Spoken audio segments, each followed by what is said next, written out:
I want you to take a second and explain the lighting schematic that you would set up for this shot. Pay attention to the details of where the highlights are, where the shadows are, and the purity of the background. Think about how you would set this shot up.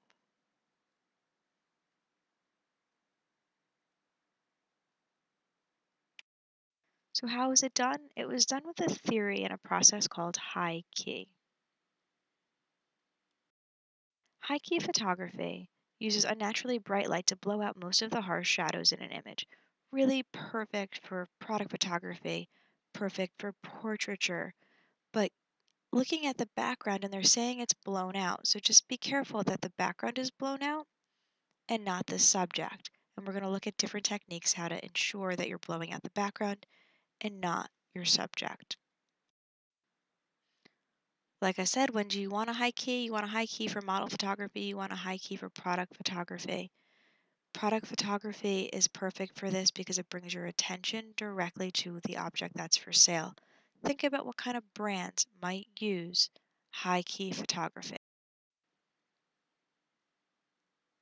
Spend a minute or two and think about the brands that use high key. Think about technology. Think about food service. Think about portraiture and retail. Who and what uses high key photography?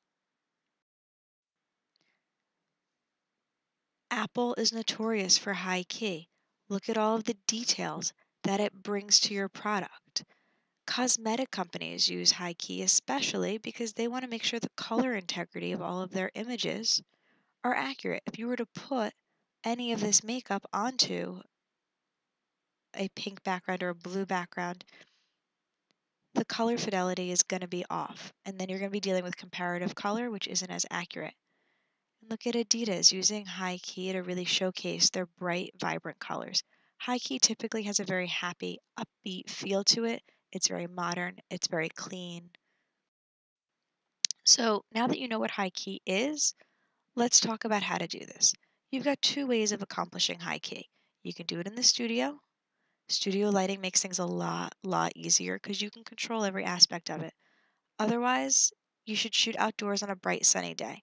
Fortunately, here we've got our studio, and as long as you schedule studio time ahead of time, everyone should have an opportunity to be able to do this in the studio.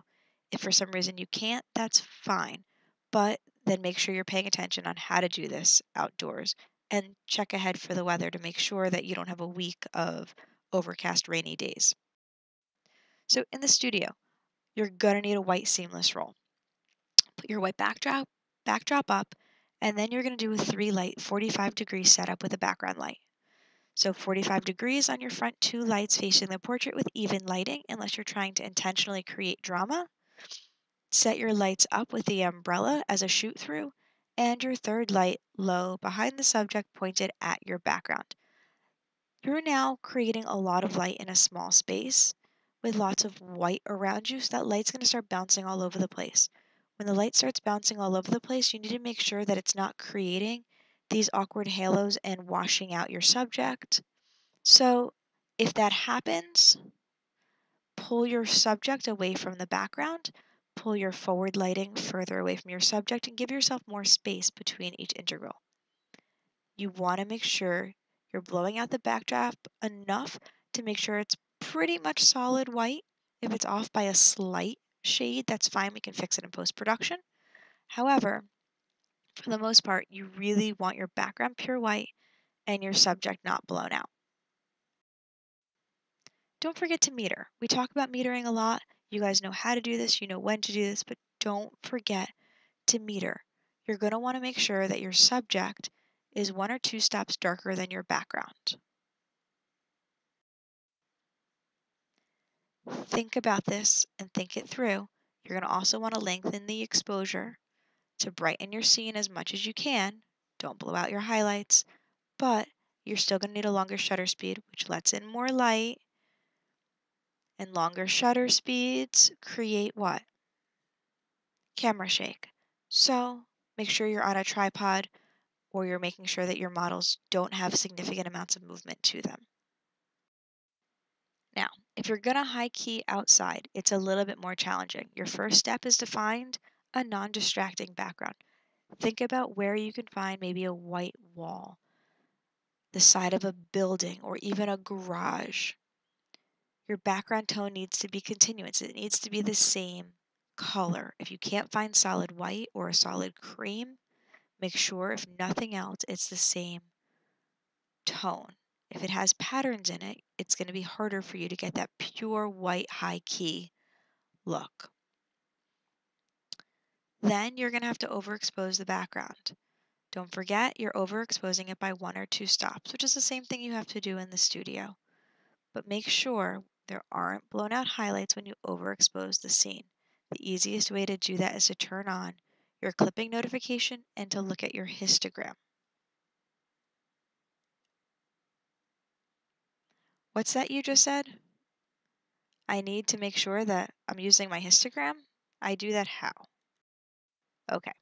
Well, your histogram is awesome. It's important inside and outside, frankly, but using your histogram will give you the best indication as to how your shot is structured.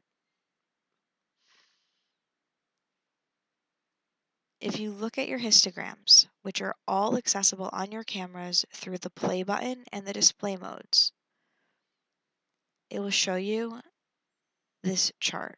This chart talks about the shadows on the left, the midtones of your image in the middle, and the highlights to the right. We looked at this when we did low-key photography. So, highlights, midtones, shadows. When we did low-key, we wanted the spike to be in the shadows to ensure that our shadows were plugged up. Now we want to make sure that all of this is normal, there's nothing spiking on the left, and that we have a spike on the right to show that just a touch of our highlights are blown out. Okay, so here's your overexposure, underexposure guide. Very simply, 2 stops overexposed, 2 stops underexposed, and we keep saying you want to make sure you're in the 2 stops overexposed guide. So if you look at what the histogram looks like for when you're 2 stops overexposed, you've got that spike to the right. Like we just talked about with low key, and this is what you're used to seeing, is the spike for plugged up shadows is to the left.